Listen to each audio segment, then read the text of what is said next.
یا ایھا الذین آمنوا توبوا الی اللہ توبۃ نصوحا، اہل ایمان رجوع کرو اللہ کی جناب میں، لوٹو پلٹو توبہ کرو، اور وہ توبہ بھی نہایت خالص توبہ۔ یہ توبہ حضرت علی رضی اللہ تعالیٰ عنہ نے ایک مرتبہ دیکھا ایک شخص کو، وہ گردان کر رہا ہے توبہ کی تیزی تیزی سے، فرمایا یہ تو توبۃ المکذبین ہے، جھٹلانے والوں کی توبہ ہے یہ۔ وہ گھبرایا، تو پھر آپ نے فرمایا توبہ وہ ہوتی ہے جس کے ساتھ وہ ساری کیفیات، شدید ترین پشیمانی ہو کہ میں کیا کر بیٹھا، پھر یہ کہ آئندہ کے لیے عزم مصمم ہو کہ ہرگز دوبارہ یہ کام میں نہیں کروں گا، اور نہایت گڑ گڑا کر اللہ سے اس کی دعا جو ہے اس کی معافی طلب کی جائے۔ یہ قلب کی گہرائیوں سے جب تک یہ توبہ نہیں نکلے گی یہ توبہ نہیں ہے۔ تو توبۃ النصوح، یہ نصح کا لفظ جو آتا ہے اپنی زبان میں، یہ ہے کسی شے کے خالص ہونے، کوئی اس میں ملاوٹ نہ ہو۔ توبۃ النصوح، یہ توبۃ النصوحہ، خالص توبہ کرو، تو دل کے ایک گہرائیوں سے توبہ کرو، اور صمیم قلب سے توبہ کرو، عزم مصمم کے ساتھ توبہ کرو کہ پروردگار جو خطا ہو گئی ہے بخش دے، آئندہ تیرے کسی حکم کے خلاف کو حرکت نہیں کروں گا۔ خاص طور پر وہ خطا جو معین ہے، اس کے بارے میں تو تعین کے ساتھ فیصلہ ہو کہ دوبارہ نہیں کروں۔ اس میں ہو سکتا ہے، جیسا کہ میں نے شاید آج دن میں کسی گفتگو میں عرض کیا تھا، بعض طبائع ہوتی ہے مریض، ان کی قوت ارادی جو ہے کمزور ہوتی ہے، اس وقت وہ خلوص دل سے بھی اگر طے کر رہے ہیں کہ یہ کام دوبارہ نہیں کروں گا، تو وہ کمزور قوت ارادی کی وجہ سے اس پر قائم نہیں رہ سکتے، کل یا پرسوں یا کچھ عرصے کے بعد پھر پھسل جاتے ہیں۔ اس سے وہ توبہ باطل نہیں ہوگی، اس بات کو سمجھیے، یہ نہ سمجھیے کہ میں انکریج کر رہا ہوں، لیکن مسئلے کو سمجھ لیجیے۔ جس وقت انسان توبہ کر رہا اس وقت عزم مصمم کا ہونا ضروری ہے۔ اب یہ اللہ جانتا ہے ہمارے دل کے اندر کے حالات کو، ہماری کیفیات کو، اگر اس وقت عزم مصمم ہے تو توبہ صحیح ہو جائے گی، پھر اگر خطا ہوگی پھر توبہ کرو، پھر خطا ہو گئی پھر توبہ کرو۔ باز آ ہر چہ ہستی باز آ، در کافر و گبر و بت پرستی باز آ، ای درگہ ماں درگہ نومیدی نیس، 100 بار اگر توبہ شکستی باز آ، اگر 100 مرتبہ بھی توبہ ٹوٹ گئی ہے کوئی پرواہ نہیں، جب تک یہ زندگی کا تسلسل چل رہا ہے، معلم یغرغر، جب تک کہ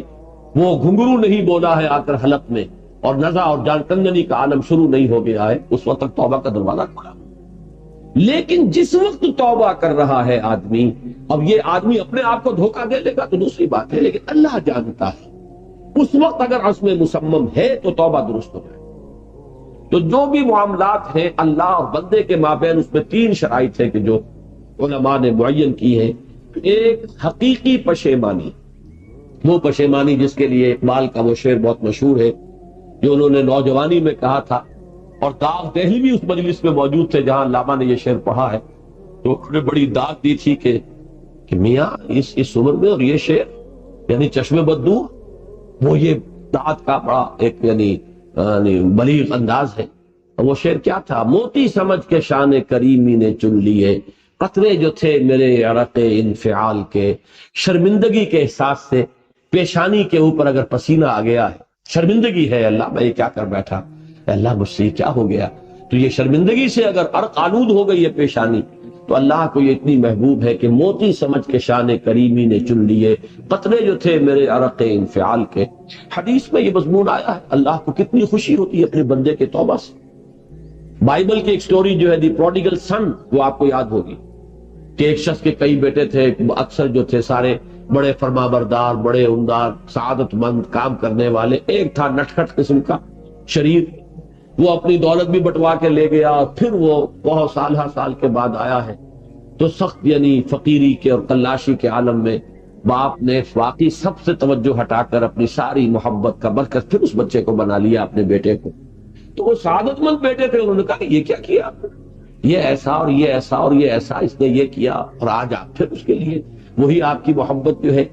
وہ یہاں پھر اس کے جو ہے شامل حال ہو گئی ہے۔ انہوں نے کہا کہ تم دیکھتے نہیں کہ اگر کوئی چرواہا ہو اور اس کی اگر 100 بھیڑیں اور بکریاں ہیں، تو اگر کوئی بھیڑیا کسی ایک بکری کو اٹھا کر لے جائے تو وہ 99 کو چھوڑ کر اس کے پیچھے بھاگتا ہے اس کو بچانے کے لیے۔ جو میرے ہیں وہ تو ہے ہی ہے، جو مجھ سے دور چلا گیا تھا وہ اگر لوٹ کر آیا ہے تو در حقیقت یہ ہے میری توجہ کا اور میری محبت کا سب سے زیادہ مستحق۔ یہی معاملہ اللہ کا، یہ در حقیقت ایک پیرابل ہے، ایک کہانی ہے جس میں اللہ کی وہ شفقت جو ہے اپنے گناہگار بندوں کے جو شامل حال ہوتی ہے جب وہ توبہ کرتے ہیں، جس کے لیے حدیث میں آخری بات بیان کر دی گئی، یہ تصور دیا گیا ہے کہ ایک لق و دق سے راہ میں ایک شخص سفر کر رہا تھا، ایک ہی اونٹنی سواری کی، اسی پر اس کا راشن بھی تھا، پانی بھی تھا۔ تھوڑی دیر کے لیے وہ ایک درخت کے سائے میں بیٹھا سستانے کے لیے، دھوپ کی تمازت سے بچنے کے لیے، تو ذرا بیٹھا بیٹھا اونگ گیا۔ اب جو آنکھ کھلی تو دیکھا کہ اونٹنی غائب ہے، اس کا سفر کا ذریعہ وہی، پانی اسی پر، راشن اسی پر، گویا کہ کل زندگی کا ذریعہ جو ہے وہ اونٹنی تھی اس کی۔ لقو دق سے کہاں گئے؟ کہیں پانی نہیں، کچھ کھانے کے لیے نہیں، دیوانہ وار دوڑتا ہے دائیں بائیں ادھر ادھر اونٹنی کو ڈھونڈنے کے لیے، کہیں سراغ نہیں ملتا۔ تو وہ اب موت کے انتظار میں درخت کے نیچے آ کے بیٹھا، مایوسی کی انتہا، موت کا انتظار، کہ اچانک دیکھتا ہے کہ اونٹنی تو پڑی ہوئی ہے۔ تو اب اس پر شادی مرگ کی کیفیت طاری ہوتی ہے۔ وہ کہنا تو یہ چاہتا تھا اللہ میں تیرا بندہ ہوں تو میرا رب ہے، کہہ یہ جاتا ہے کہ اللہ تو میرا بندہ میں تیرا رب ہوں۔ زبان لڑکھڑا گئی ہے اس خوشی کی شدت کی وجہ سے۔ تو حضور فرماتے ہیں کہ اللہ کو اپنے کسی گناہگار بندے کی توبہ سے اس سے بھی کہیں زیادہ خوشی ہو۔ تو اس کو ذہن میں رکھیے، توبہ کا بڑا اونچا مقام ہے ہمارے ہاں۔ شرائط بھی سخت ہیں، 3 شرطیں، وہ ایک عزم مصمم، ایک پشیمانی، حقیقی پشیمانی، نمبر 2 عزم مصمم کہ ہم اب دوبارہ نہیں کریں، نمبر 3 ایک مرتبہ ضرور اس کام کو چھوڑ دینا، یہ گویا کہ اس کے عزم مصمم کا فوری ثبوت ملنا چاہیے۔ کچھ دنوں کے بعد پھر کہیں جذبات کا رحلہ آئے، کوئی اور خطا ہو جائے، بات دوسری۔ اور جو حقوق العباد کا معاملہ، اس میں 4تھی شرط اور ہے، اس لیے کہ حقوق العباد کی کوتاہی جو ہے اللہ تعالیٰ معاف نہیں فرمائے گا۔ وہ تو وہی بندہ ہے جس کی آپ نے حق تلفی کی ہے، کسی کی غیبت کی ہے، کسی کی چغلی کھائی ہے، کسی پر تہمت لگائی ہے، کسی کا مال ہڑپ کیا ہے، کسی کو دھوکہ دیا ہے، کسی کی عزت پر حملہ کیا ہے، تو وہ تو وہی معاف کرے گا۔ یا یہ کہ آپ کی جو نیک اعمال ہیں وہ اس کو دے دیے جائیں گے قیامت کے دن، اور اگر آپ کے اعمال ختم ہو جائیں گے تو اس کے گناہ جو ہے وہ آپ کے کھاتے میں ڈال دیے جائیں گے۔ بہرحال جو 4تھی شرط ہے حقوق العباد کے معاملے میں کوتاہی میں توبہ کی، وہ یہ ہے کہ آپ یا معافی طلب کریں یا تلافی کریں اس شخص کی جس کے حقوق کو آپ نے طلب کیا۔